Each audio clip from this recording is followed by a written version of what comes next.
Hey there, everybody. Thanks so much for joining me here on Wave Now. I'm Myra, and sorry, we are going live to a Zoom that Metro Public Health, or Metro is having, excuse me. The EPA is going to be remediating mercury found at that Applegate Lane home. And I have a link to the article here for the very latest that we have on our website right now. Let's listen in to see what they're saying.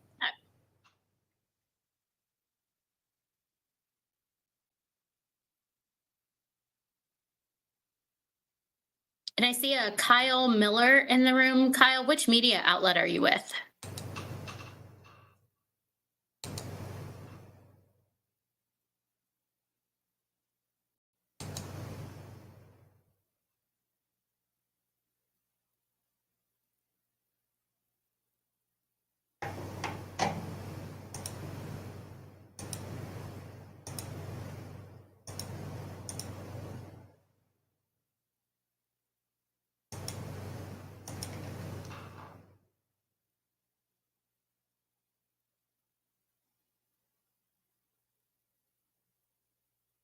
All right, so this is just being delayed a little Kyle bit. has put in the chat that he is with Spectrum.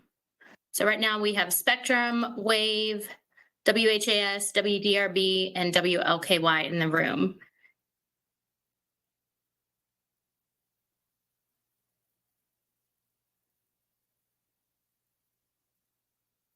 And we have Rachel Smith with the Courier Journal.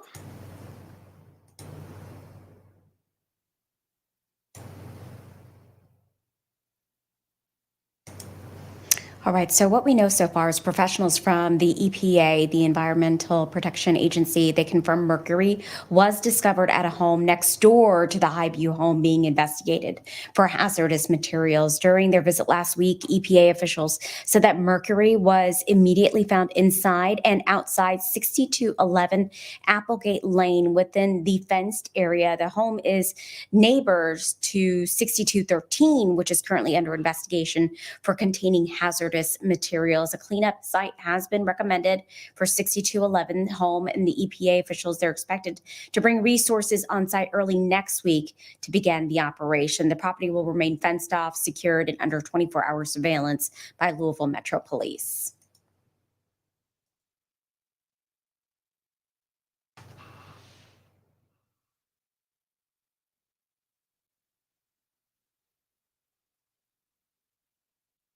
We'll be starting here in about 1 minute.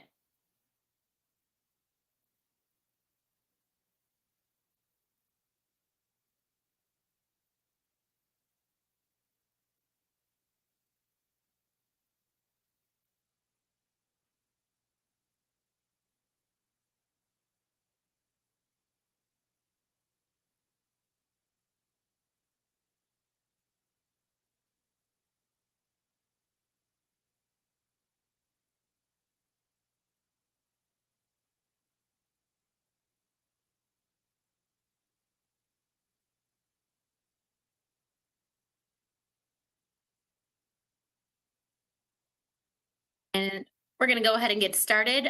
First, I'd like to thank everybody for jumping on this WebEx. I'm assuming you all got our press release that we sent out this morning announcing that the EPA will remediate the mercury found at 6211 Applegate Lane.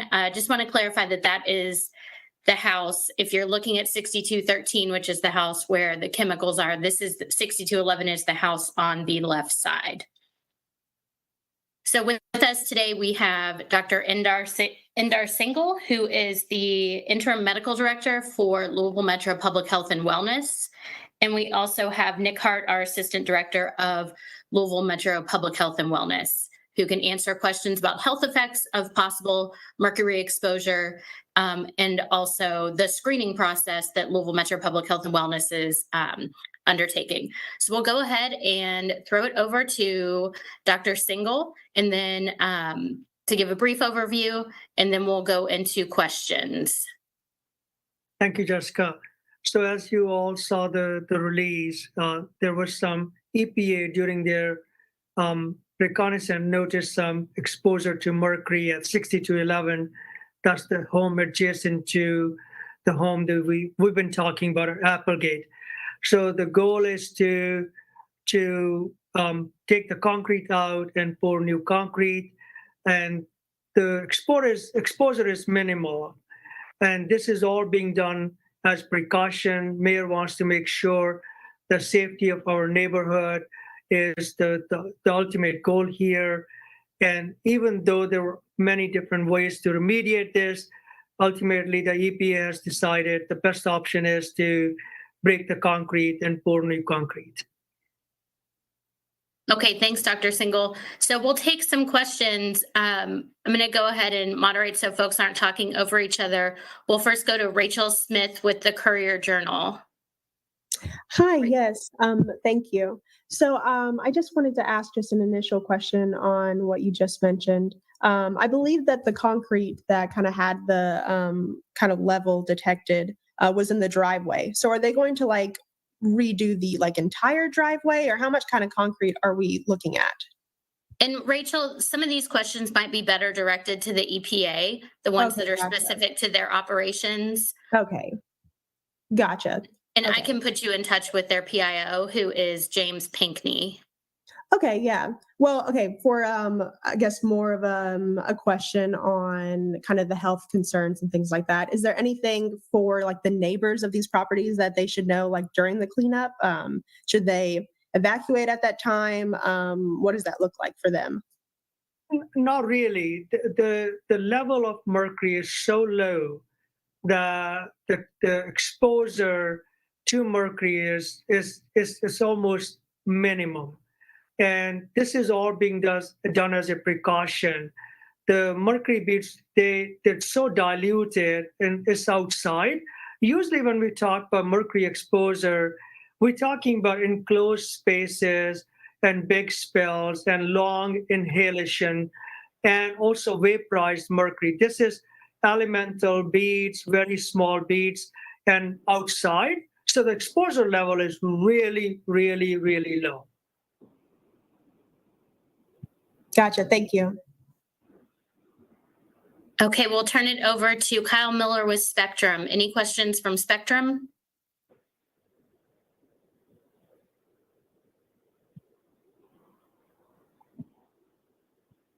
All right, hearing none, we'll go over to Wave 3. Any questions from Wave 3 regarding health effects or the screening that the health department is offering?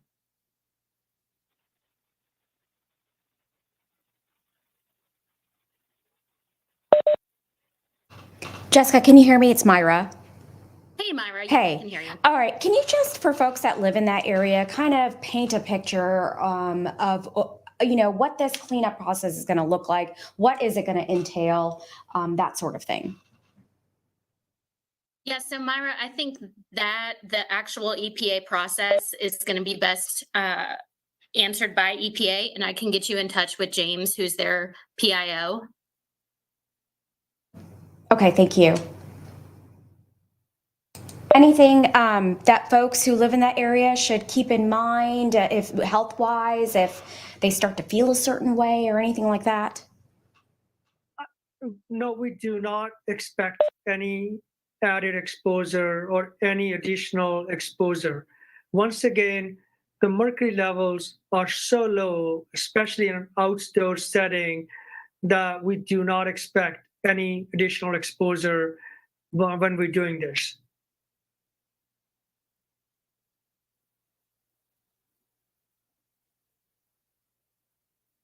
Okay, thanks, Myra, and I'll get you in touch with James. Raina from WDRB, do you have any questions about health effects or the screening that the health department is offering? Yeah, so can you kind of walk me through what that screening looks like for people who end up choosing that? I'll forward this to Nick. Nick, do you mind taking this, please? More than happy to. So my name is Nick Hart. I'm the director of the Division of Environmental Health and an assistant director with Louisville Metro Public Health and Wellness.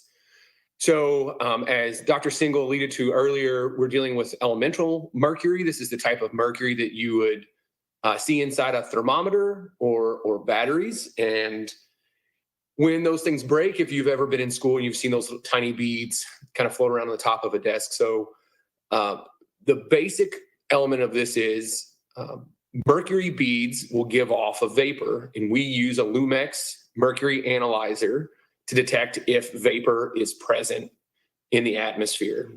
And so the risk comes for anyone who is on the property about a month before. Really, that only gives us, since we've had the property cordoned off for quite a number of weeks right now, just a few weeks before this story started showing up in the news. So if you are on the property, what we are asking people to do is contact us. Our phone number is in the press release, and we will give you a schedule when people will be available to use that mercury analyzer to test any shoes and immediate other items that were immediately exposed. So for instance, the risk comes from if you walked in the area, potentially some of that mercury attaching to, say, your shoe, and then you taking that shoe into your car, and most likely it has deposited potentially on a floor mat. And so what we're asking individuals to do is take those items, bag them individually into individual bags and close those bags and leave those undisturbed. We'd also like you to mark those bags. And so that person will call us. We'll give you the time in which we're providing screening. You'll come to our offices and we'll come out with our mercury meter, and we'll essentially has a long tube that we turn on and it pulls a vacuum, and we hover that tube over the bag and see if there's the presence of mercury. Now, I will say this for anyone who might have been on the property. We have analyzed a number of shoes and floorboards for law enforcement and other first responders. We would know we're on the property and walk through the contaminated area. And even for individuals who were only minutes before in that area, we found no amounts of mercury had attached to their shoe or their floorboard or been deposited on that floorboard. Or if we did detect it, they are very, very, very small amounts. And we're talking about small enough amounts that can volatilize quickly and not create a health concern for those individuals. So again, just to rephrase, if anyone who is on the property prior to it being fenced off, we ask those individuals to take their shoes and their floorboards, bag them in sturdy trash bags, and close those bags up. We call it a gooseneck. You twist the top, bend it over, tie it off. Call us. We'll give you the times in which we are performing screening. Come to our headquarters. That's at 400 East Gray Street, downtown. And just come inside and we'll bring somebody out with the thermometer and we'll test those bags to see if there are any trace amounts of mercury. Thanks, Nick, for that overview. Raina, did you have any follow-up questions on that? Yes. So you talked about how kind of comparing it to mercury and a thermometer and how those vapors can be dangerous if breathed in, but you said that this has such little that people shouldn't be concerned. So let's clarify the question real quick, right? So not comparing it to, it is elemental mercury. That's what we're dealing with, right? And if you remember Terminator 2 or the Silver Surfer, that's what we're talking about, those small silver beads that, if they're out in the exposure, roll across the table very easily. So if individuals were in the area and they walked in the contaminated area, i.e. where the mercury was spilled, trace amounts of mercury could have picked up on their shoes when they left the property. And the best place to look for that is on the shoes or where they went immediately after they left the property, which in most cases is going to be a vehicle of some sort. And so therefore we are analyzing shoes and the floor mats. And if we find trace amounts on those, that will potentially give us a direction that there could have been mercury that was tracked off of the property. However, like I said before, we've analyzed about a dozen law enforcement individuals who were on the property, some of them only minutes before, and we found no trace amounts of mercury on their shoes or their floorboards, or we found very, very little trace amounts. Does that explain? Does that sufficiently answer your question? Excuse me. Kind of, but with the people who you do find a little bit, is that a health concern for them, or is it just so little that it's fine? I understand. Okay. Yes. The amounts of mercury that we are detecting do not present a health concern. And in fact, the amounts of mercury that are in the home, while they're above recommendations for occupancy, they're not so high as to create an immediate health concern. In fact, short, non-chronic exposure to mercury does not create serious health risks or permanent health risks. And generally, the way to deal with that is remove someone from that environment. So we do not expect any amounts of mercury that would have potentially left the property would cause a health concern.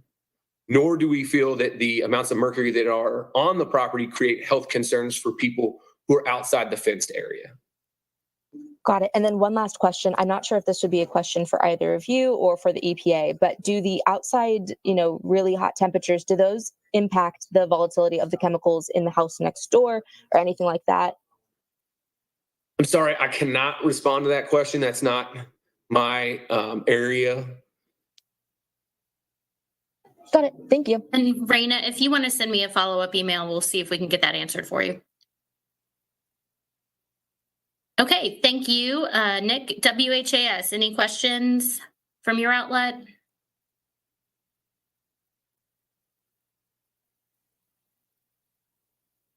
Okay, hearing none, moving on. WLKY. Hey, it's Alexis. Can you all hear me, Jess? Hey, Alexis. Yeah, we can hear you. So if we can just talk hypothetical for a second, if you all can just talk about what are some of the impacts of a possible mercury exposure?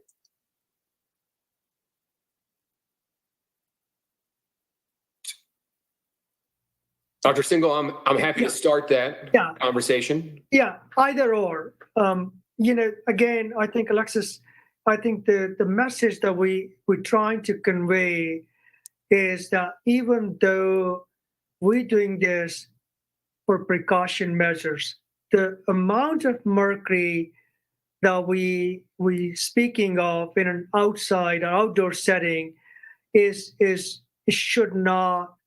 would not have caused any health impacts. Most of the times when you have mercury exposure leading to some health problems, those are enclosed spaces and continuous inhalation of vaporized, not elemental mercury, vaporized mercury, which elemental mercury then eventually vaporizes sometimes. So we do not see any situation at this moment that leads us to believe or that would lead us to investigate that there's some exposure. Having said that, as Nick has mentioned, and I'm not sure if I caught this or not, we are even offering people to come have their urine tested or their blood tested as well. So I just want to provide that we are working with a team with the University of Louisville and the Envirom Institute, who will be doing health monitoring during operations. And as part of that operation, they will be offering to do health screenings with residents who are around the property during our operations. There's still quite a bit of planning for that to be done in the future, and they will come out with information that will be released through the Joint Information Center about how to participate in that study.